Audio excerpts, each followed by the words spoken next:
नमस्कार।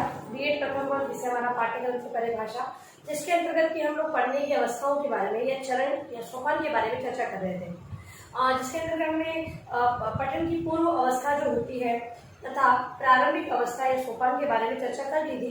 आज हम लोग संक्रमण काल तथा द्रुत गति से पढ़ने की बात करेंगे कि जो पढ़ने के चरण है, पठन के चरण, उसके अंतर्गत संक्रमण काल की से तीसरी जो अवस्था होती है, चरण होता है, वो संक्रमण काल होता है। तो चौथी होती है द्रुत गति से पढ़ने की अवस्था। तो आइए हम बात करते हैं संक्रमण काल, इसमें क्या चीज होती है। तो इस चरण के अंतर्गत इस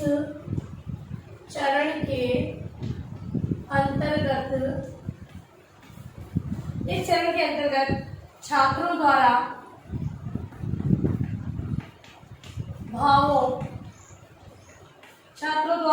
भावों के अनुसार पठन की क्रिया संपन्न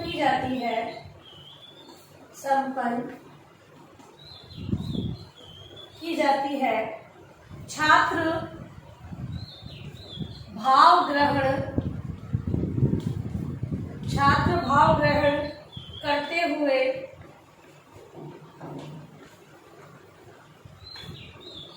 पठन संबंधी क्रियाओं को पूर्ण करते हैं। इस अवस्था के अंतर्गत छात्र हैं वो विषय वस्तु के भावों को पढ़कर उसको ग्रहण करने की क्षमता उनमें उत्पन्न हो जाती है। छात्र भाव ग्रहण करते हुए पढ़ने संबंधी क्रिया को पूर्ण करते हैं। मतलब कहने का तात्पर्य यही है कि इस संक्रमण काल जो होता है, यहाँ पर भाव ग्रहण की प्रधानता होती है। भाव को ग्रहण करते हुए विद्यार्थी आगे बढ़ता है। इसी चरण में छात्रों द्वारा पाठ्य वस्तु में समाहित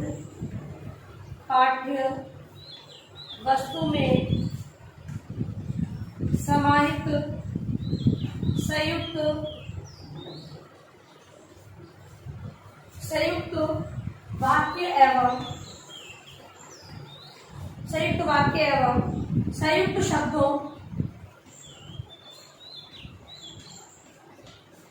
शब्दों का अर्थ समझते हुए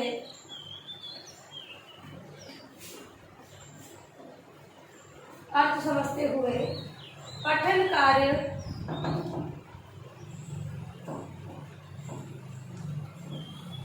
कार्य किया जाता है।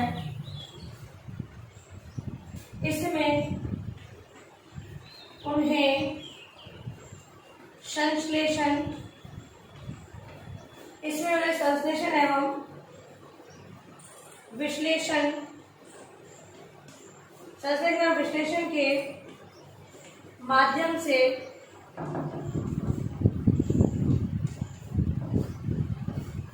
छात्र पाठ्य वस्तु का स्थायी भाव तक पहुंचते हैं। इसी अवस्था के अंतर्गत बालक है वो संयुक्त शब्द या वाक्यों को पढ़कर समझते हैं तथा उसके भाव को ग्रहण करते हुए उसका संश्लेषण या विश्लेषण। संश्लेषण मतलब कि अगर वाक्य दिया होता है तो उसको एक उसका क्या अर्थ है उसको समाहित करते हुए समझना तथा विश्लेषण, यानी कि किसी भी शब्द है उसको विश्लेषण करते हुए उसके अर्थ को जानने का प्रयास इस अवस्था के अंतर्गत विद्यार्थी करते हैं। इस चरण में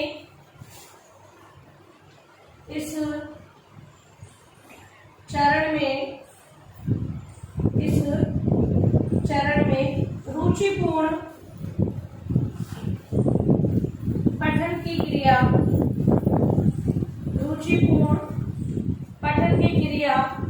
विकसित होती है,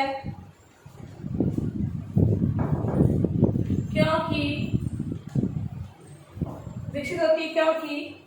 पठन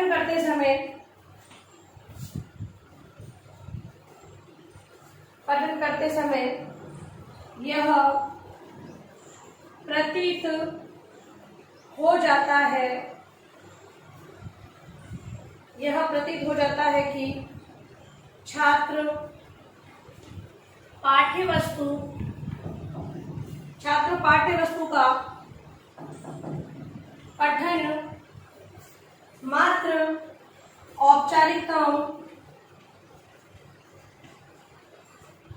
औपचारिकता के लिए कर रहे हैं या रुचिपूर्ण ढंग से छात्रों की पठन में रुचि तब विकसित होती है जब वह पठन के संदर्भ में पाठ्य वस्तु के अर्थ को समझते हैं।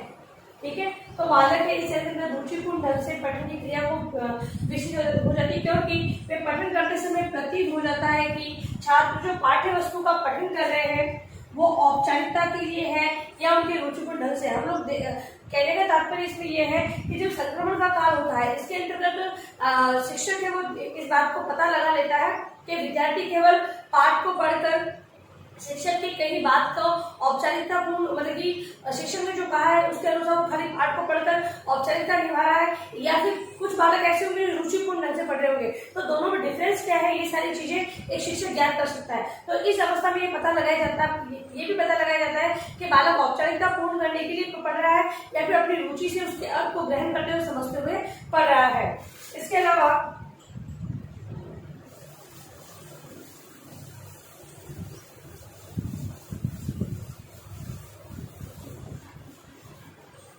अगला है इसी में, इस चरण में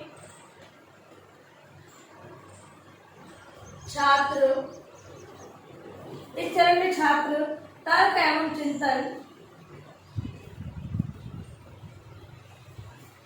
एवं चिंतन का सहारा लेते हैं, क्योंकि पठन करते समय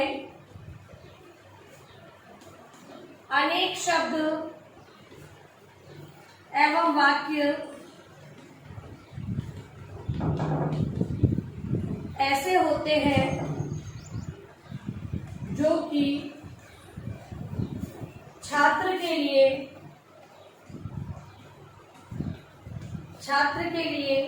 नवीन होते हैं। ऐसे शब्द एवं वाक्यों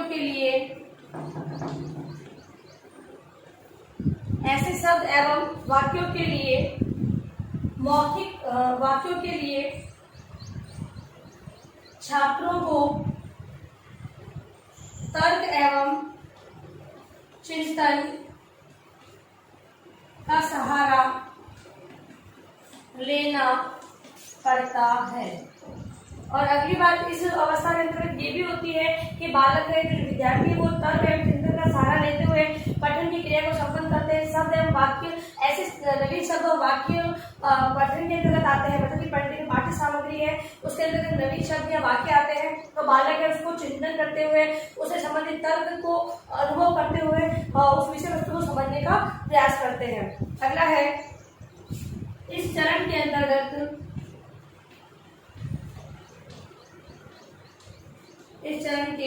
अंतर्गत छात्रों में पठन करते समय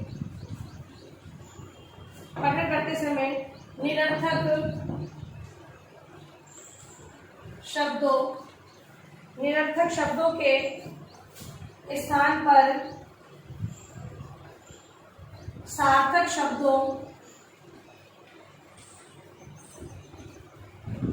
के प्रयोग की क्षमता विकसित हो जाती है, जिससे वह पाठ्य वस्तु के मूल भाव को ग्रहण करते हुए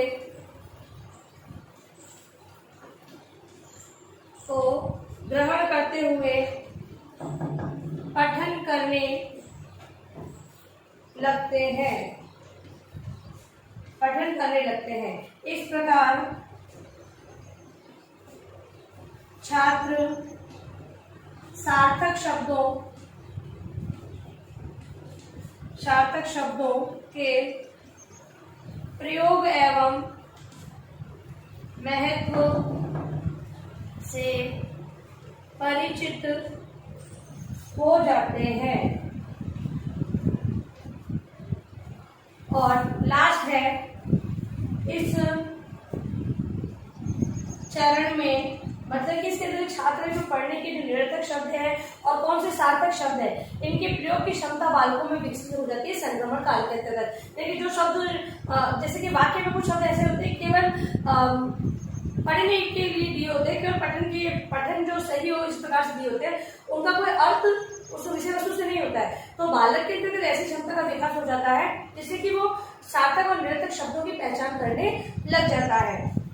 इस चरण में छात्रों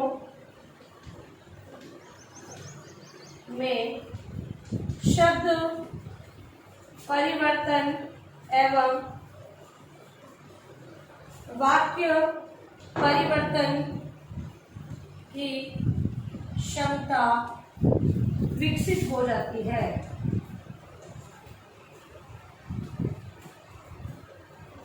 अब शब्द और वाक्य के परिवर्तन मतलब कि कहाँ पर किस प्रकार इसका बदलाव हमें ग्रहण करना है, शब्दों में कहाँ पर शब्द को परिवर्तित करते हुए चलना है, अगर बालकों को गलती है उसको भी समझना है, तो वो सारी समझ बालकों के अंदर विकसित हो जाती है। अब लास्ट हमारा द्रुत गति से पढ़ना चरण है, जो है द्रुत गति से पढ़ना। इसके बारे में हम लोग बात कर लेते हैं।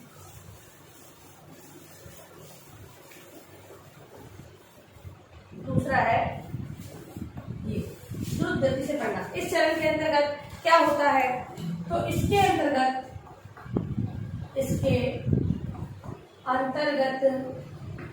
छात्र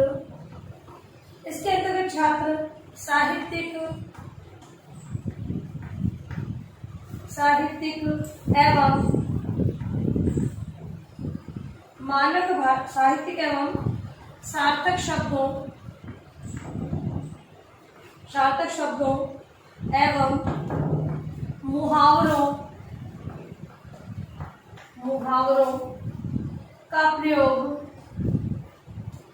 अपनी मौखिक एवं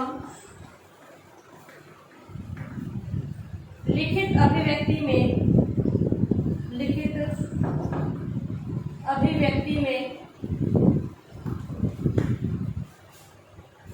व्यापक रूप से करने लगते हैं, जिससे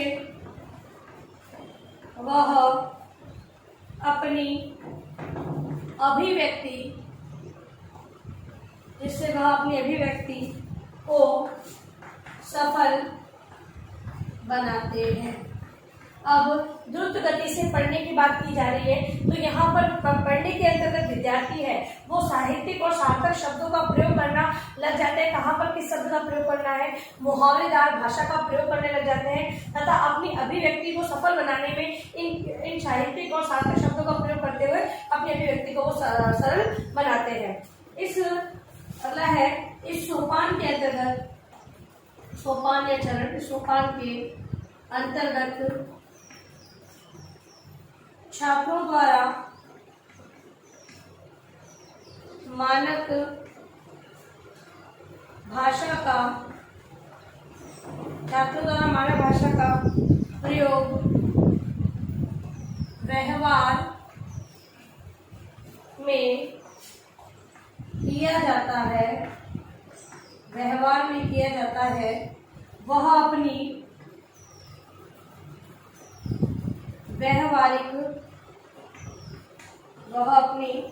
व्यवहारिक भाषा में से निरर्थक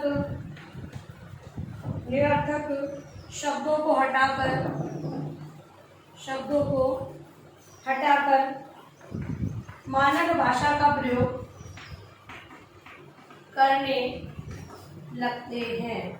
अब अगली बात है कि बालक है, जो इस सोपान के अंदर बालक है, वो जो भाषा का प्रयोग कर रहे हैं उसके अंदर जो निरर्थक शब्द है उनके प्रयोग को वो अगर उनका प्रयोग किया गया है तो उसको समझ करके ये निरर्थक उसको हटा देते हैं तथा मानक भाषा के किस शब्द का प्रयोग यहाँ पर किया जाना चाहिए, ये सारी चीजें वो करने लग जाते हैं। फिर छात्र अपने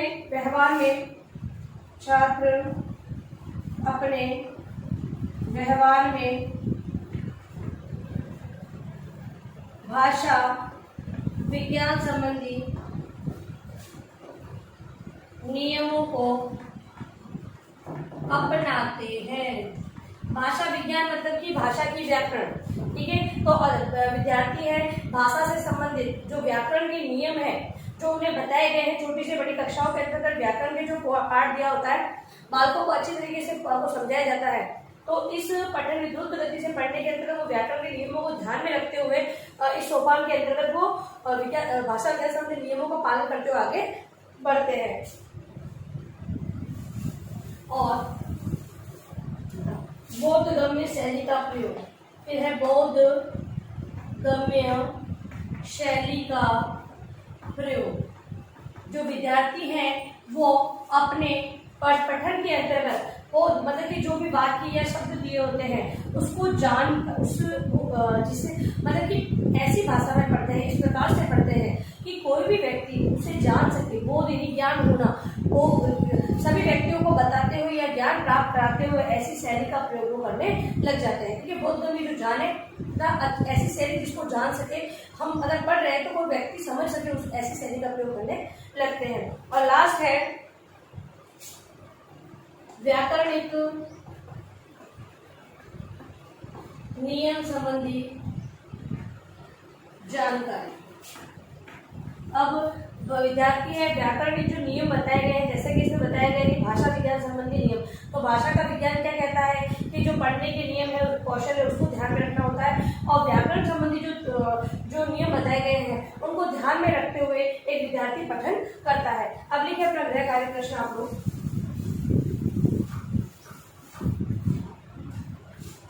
गृह कार्य प्रश्न आपका, संक्रमण काल तथा द्रुत गति से पढ़ना सोपान को समझाइए। और अंत में इस महामारी के दौर में कम से कम आवश्यक कार्य घर से बाहर निकल तो 3 बातों का विशेष ध्यान रखें। मास्क लगाएं, सोशल डिस्टेंस लगाएं, हाथों को आवाज सैनिटाइज करें। सुरक्षित सभी का ध्यान रखें। धन्यवाद।